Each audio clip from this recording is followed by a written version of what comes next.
মহিলা নাগা সাধু ছাড়া অনেক ধর্মীয় কাজই অসম্পূর্ণ থেকে যায়। এর মধ্যে প্রয়াগরাজ মহাকুম্ভ মেলা একটি, কারণ বিভিন্ন ধর্মীয় প্রতিষ্ঠানে বিভিন্ন মহিলা সাধুদের অনেক অলৌকিক ঘটনা রয়েছে, যেগুলো জানলে আপনিও অবাক হয়ে যাবেন। কিন্তু মানুষজন কেন মহিলা নাগা সাধু সম্পর্কে কিছু বলতে চায় না, চলুন জেনে আসি। আজকে আমি আপনাদেরকে মহিলা নাগা সাধুদের সম্পর্কে এমন কিছু খবর বা ইনফরমেশন দিতে যাচ্ছি যেগুলো আপনারা আগে কখনো জানতেন না। মহিলা নাগা সাধুরা তাদের অলৌকিক ঘটনাগুলো গোপন রাখতে চায়, সেগুলোকে প্রকাশ্যে আনতে চায় না, কারণ মহিলা নাগা সাধুরা তাদের অলৌকিক ক্ষমতাগুলো শুধুমাত্র ঈশ্বরের সঙ্গে যোগাযোগ করতে ব্যবহার করে। এজন্য মহিলা নাগা সাধু সম্পর্কে অনেকেরই অনেক কিছু অজানা আছে, কিন্তু পুরুষ নাগা সাধুরা মহিলা নাগা সাধুদের অলৌকিক ক্ষমতাগুলো সব কিছুই জানেন, কারণ এগুলো তাদের সামনেই সংঘটিত হয়। কারণ একজন নারী নাগা সাধু তৈরি করার সময় তার সাথে এমন কিছু কর্মকাণ্ড করা হয় যেটা আজ পর্যন্ত অনেকেরই অজানা রয়েছে। এই পদ্ধতি বা প্রক্রিয়াটা শুনলে আপনারাও চমকে যাবেন এবং ভয় পেয়ে যাবেন। আজকের এই ভিডিওটা পুরোপুরি দেখলে আপনারা জানতে পারবেন যে একজন সাধারণ নারীকে কিভাবে নাগা সাধুতে পরিণত করা হয়। আমরা সচরাচর মহাকুম্ভে নাগা সাধুদের দেখে থাকি, আবার আমাদের মধ্যে অনেকেই হয়তো নাগা সাধুদেরকে কখনো নিজ চোখে দেখিনি, কিন্তু তাদের সম্পর্কে অনেক গল্প শুনেছি। নাগা সাধুরা সাধারণত বস্ত্রহীন হয়ে থাকে। এখন আপনাদের মনে প্রশ্ন জাগতে পারে যে তাহলে কি মহিলা নাগা সাধুরাও পুরুষ নাগা সাধুদের মতো বস্ত্রহীন হয়ে থাকে?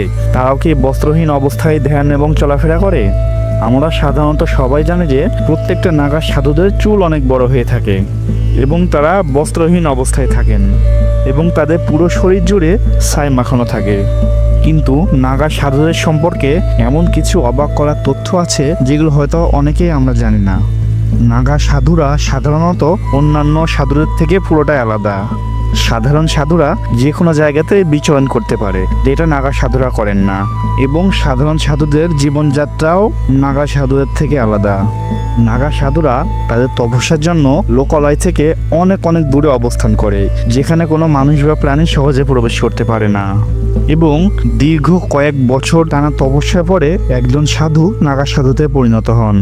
অর্থাৎ এই নাগা সাধুতে পরিণত হওয়ার প্রক্রিয়াটা খুবই কঠিন একটা প্রক্রিয়া, যেখানে একটা মানুষের নাগা সাধুতে পরিণত হতে প্রায় 10 থেকে 20 বছরও সময় লেগে যেতে পারে।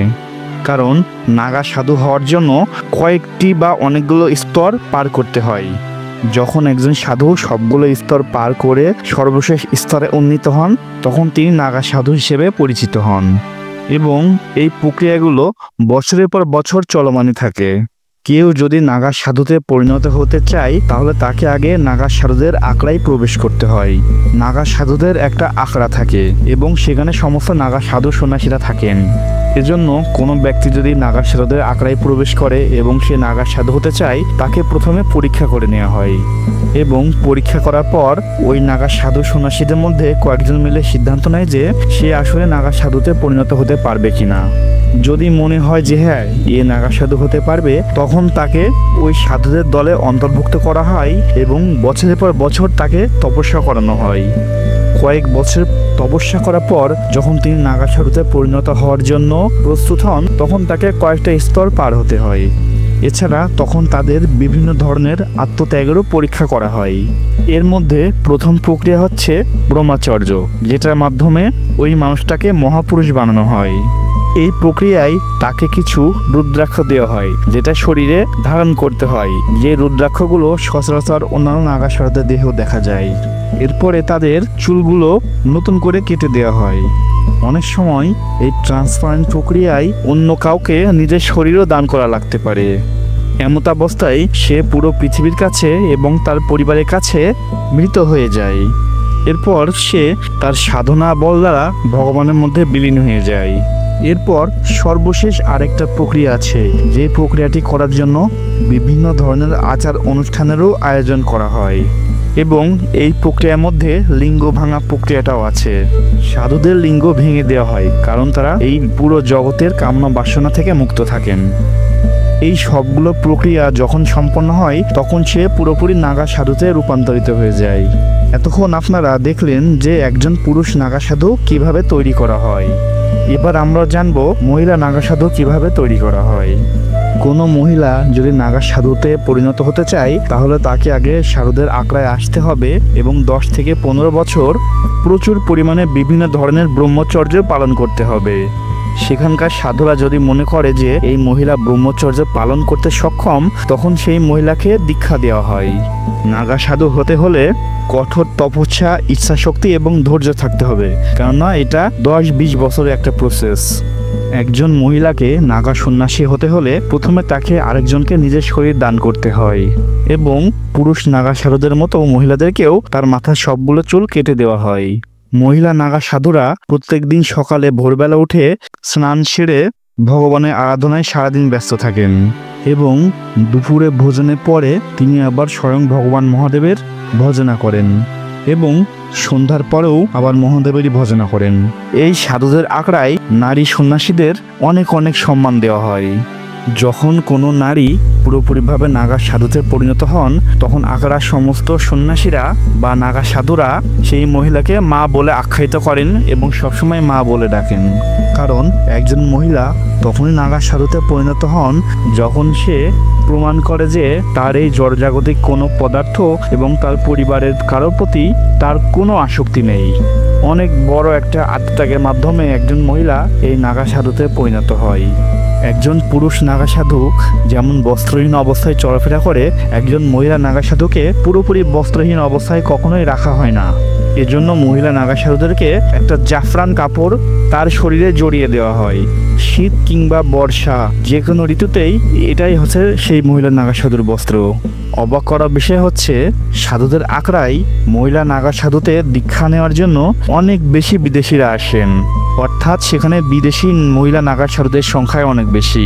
এর জন্য প্রত্যেক বছর এই মহাকুম্ভ মেলায় দেশের বাইরে থেকে অনেক মহিলা সাধুরা আসেন এবং নাগা সাধুদের সাথে অনেক কথাবার্তা বলেন এবং নিজেরাও নাগা সাধুতে পরিণত হওয়ার জন্য সিদ্ধান্ত নেন। এমনকি আমেরিকা, জার্মানি এবং মস্কোর থেকেও অনেক মহিলারা আসেন এবং তারাও নাগা সাধুতে পরিণত হওয়ার জন্য ইচ্ছা পোষণ করেন। তাদের মধ্যে অনেকে আছেন যারা অনেক উচ্চশিক্ষিত এবং বয়সে অনেক কম। তারা জেনে বুঝে সিদ্ধান্ত নেন যে তারা নাগা সাধু হবেন, কারণ তারা এটুকু বুঝতে পেরেছেন যে জীবনের একমাত্র উদ্দেশ্যই হচ্ছে ঈশ্বর প্রাপ্তি। এই জন্য তারা সমস্ত জড়জাগতিক আসক্তি এবং মায়া ত্যাগ করে এই কঠিন সিদ্ধান্ত উপনীত হতে পেরেছেন। অবাক করা বিষয় হলো, এই মহিলা নাগা সাধুদেরকে শুধুমাত্র এই মহাকুম্ভ মেলাতে দেখা যায়, বাকি সারা বছর তাদের কোথাও দেখা যায় না। তাহলে এখন প্রশ্ন হলো, সারা বছর তারা কোথায় থাকেন? আমরা সবাই জানি যে নাগা সাধুরা সবসময় ধ্যানে মগ্ন থাকেন এবং লোকালয় থেকে অনেক দূরে থাকেন। এজন্য মহিলা নাগা সাধুরা তাদের কঠোর তপস্যার জন্য লোকালয় ছেড়ে অনেক দূরে গভীর অরণ্যে বা কোনো একটা গুহার মধ্যে অবস্থান করেন এবং সারা বছর সেখানে ধ্যানমগ্ন থাকেন। এবং ওই নাগা সাধুদেরকে বিভিন্ন নামে আখ্যায়িত করা হয়। যে যে স্থানে তপস্যা বা ধ্যান করেন সেই স্থানের উপর ভিত্তি করে তাদের নামকরণ করা হয়। যেমন পাহাড়ে বসবাসকারী নাগা সাধুদেরকে এক ধরনের নামে রাখা হয় এবং যারা গহীন অরণ্য বা বিভিন্ন গুহার মধ্যে অবস্থান করেন তাদেরকে আরেক নামে আখ্যায়িত করা হয়। অর্থাৎ এই বিষয়টা পরিষ্কার যে শুধুমাত্র কুম্ভ মেলাতেই নাগা সাধুরা বিভিন্ন জায়গা থেকে কুম্ভ মেলাতে আসেন এবং কুম্ভ মেলা শেষে তারা আবার পুনরায় তাদের পূর্বের জায়গায় ফিরে যান, সেটা হোক হিমালয় বা বিভিন্ন পাহাড় পর্বত বা বিভিন্ন বন জঙ্গলে। তবে অবাক করা বিষয় হলো, তারা দীর্ঘ সময় এক জায়গায় থাকেন না। কয়েক বছর এক জায়গাতে তপস্যা করার পরে তখন তারা তাদের স্থান পরিবর্তন করেন। কে কখন কোথায় যাবেন এটা কেউই জানে না এবং তারা এইগুলো শুধুমাত্র ঈশ্বরের ইশারায় করে থাকেন। এজন্য মাঝে মাঝে বিভিন্ন নাগা সাধুদেরকে লোকালয়ে দেখা যায়, কারণ তারা এক জায়গা থেকে আরেক জায়গায় প্রত্যাবর্তন করেন। যখন নাগা সাধুরা তপস্যায় মগ্ন থাকেন তখন তারা কোনো আহার করেন না। তপস্যা শেষ হলে তারা পাহাড়ে জন্মানো বিভিন্ন ভেষজ বা বন জঙ্গলে জন্মানো বিভিন্ন উদ্ভিদ খেয়ে জীবন ধারণ করেন। কিন্তু এই সমস্ত কর্মকাণ্ড সবকিছুই ঘটে সবার চোখের আড়ালে, যার কারণে এইগুলোর অনেক কিছুই আমাদের অজানা রয়েছে।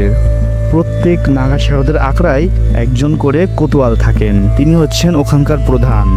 যখন কোনো নাগা সাধু এক জায়গা থেকে আরেক জায়গায় প্রত্যাবর্তন করেন বা কোনো মেলায় বা কোনো জায়গায় প্রবেশ করতে চান, তখন সেই প্রধানের অনুমতি নিয়ে সেই স্থান ত্যাগ করেন। যখনই কোনো জায়গায় কোনো ধরনের অনুষ্ঠান হয় তখন সেই আখড়া প্রধান বিভিন্ন নাগা সাধুদেরকে সেখানে পাঠান, কারণ এই খবরগুলো সেই প্রধান কোতোয়াল ঈশ্বরের কাছ থেকে পেয়ে থাকেন। ঈশ্বরের আরাধনা এবং ধ্যানমগ্ন থাকাকালীনই তারা জানতে পারেন যে কখন কোন জায়গায় বিভিন্ন ঈশ্বরের অনুষ্ঠান হয় এবং ঠিক যথাসময়ে তারা সেখানে পৌঁছে যান এবং সেখানে গিয়ে ঈশ্বরের আরাধনায় ব্যস্ত থাকেন এবং অন্যদেরকেও ঈশ্বরের দিকে আসতে আগ্রহী করেন। কারণ নাগা সাধুদের কাছে কিছু আধ্যাত্মিক শক্তি এবং জ্ঞান থাকে। কুম্ভ মেলা চলাকালীন যখন কোটি কোটি ভক্ত বিভিন্ন দেশ থেকে সেখানে উপস্থিত হন, তখন তারা ওই নাগা সাধু সন্ন্যাসীদের কর্মকাণ্ড দেখে অনেক আকৃষ্ট হন এবং ধর্মীয় পথে নিজেকে উৎসর্গ করতেও প্রস্তুত হন। এছাড়া আখড়ার বিভিন্ন সাধুরা কুম্ভ মেলাতে শাহী স্নানেরও আয়োজন করেন এবং সেখানে অনেক অনেক ভক্তবৃন্দ এবং সন্ন্যাসীরাও অংশগ্রহণ করেন এবং স্নান করে পবিত্র হয়ে তারা ঈশ্বরের আরাধনায় ব্যস্ত থাকেন। এছাড়া পূর্বপুরুষদের মুক্তি বা উদ্ধারের জন্য এই কুম্ভ মেলা পিণ্ডদান এবং তর্পণ ক্রিয়ার জন্য সবচেয়ে পবিত্র একটা স্থান। এই কুম্ভ মেলায় অংশগ্রহণকারী অনেকের মধ্যে অনেক অনুপ্রেরণা চলে আসে যেন তারা নিজেকে ঈশ্বরের সেবায় নিয়োজিত করেন। এজন্য বলা হয় যে কুম্ভ মেলায় যে আচার অনুষ্ঠানগুলো সম্পাদন করা হয় এগুলো শুধুমাত্র ধর্মীয় অনুষ্ঠানই নয়, এগুলো হচ্ছে বিশ্বের সমস্ত সাংস্কৃতিক ঐতিহ্যেরও একটা অংশ। এখানে অংশগ্রহণ করলে দেহ এবং মন পবিত্র হয়। এই অনুষ্ঠানটি বিভিন্ন ভক্তবৃন্দ এবং সন্ন্যাসীদের সামাজিক প্রীতি, আত্মশুদ্ধি এবং ঈশ্বরের অনুধাবন করার জন্য প্রস্তুত করা হয়।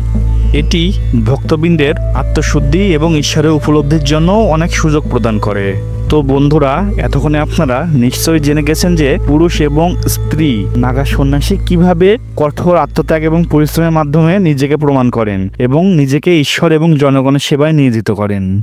ভিডিওটি ভালো লাগলে অবশ্যই কমেন্টে হর হর মহাদেব লিখবেন এবং দয়া করে চ্যানেলটা সাবস্ক্রাইব করে দিবেন যেন পরবর্তীতে আরো এমন টাইপের ভিডিও আপনারা দেখতে পান। দেখা হবে পরে কোনো ভিডিওতে, ততক্ষণ সবাই ভালো থাকবেন। ধন্যবাদ।